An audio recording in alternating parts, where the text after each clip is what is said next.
So the final step with employees is bringing them actually into our payroll platform. So we go to heartlandplus1.com and put in our credentials, and we select the proper client, the proper company. And 191 there is Corner Bistro. We go to a new hire wizard and we just answer the questions. Are they an active employee? And we put the hire date, the date they started working. We don't have to put anything for the service date. The employee number is the last four of their social security number. Their category you choose between full and part-time. And again, the time clock ID is the same four-digit number, the last four of their social security number.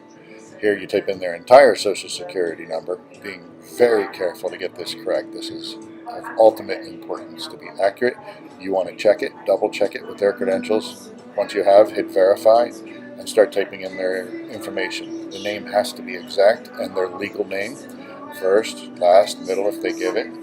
You want to, if they wish, have an email address. It is not necessary. We don't currently do it. But you do ask whether they're single or married and their home address, their actual address for tax purposes, the address that their W-2 will be sent to.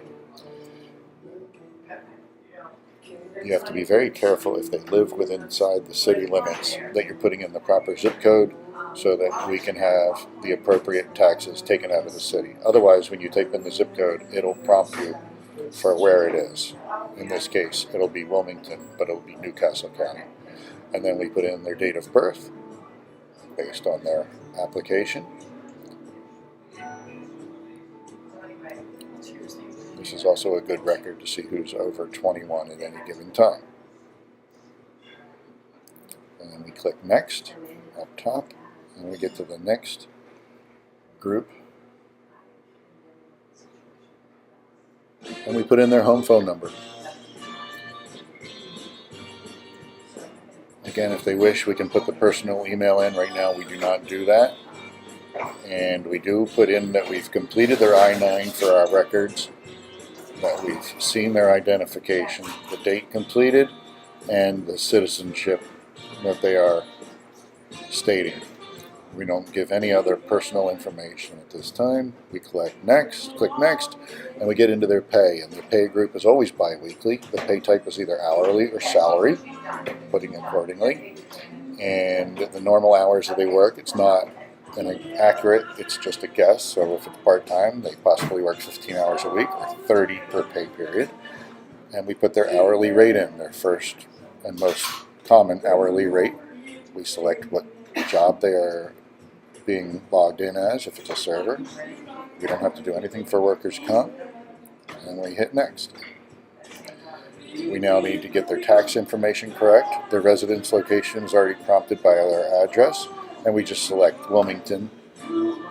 That's prompted up where they work, even though it's not the city of Wilmington. We get into federal taxes and select whether they're single and how many exemptions they claim, not what we think, but what they claim. We do for the same thing for the state. We file their filing status and exemptions as they've stated. This is where we can add or subtract any taxes.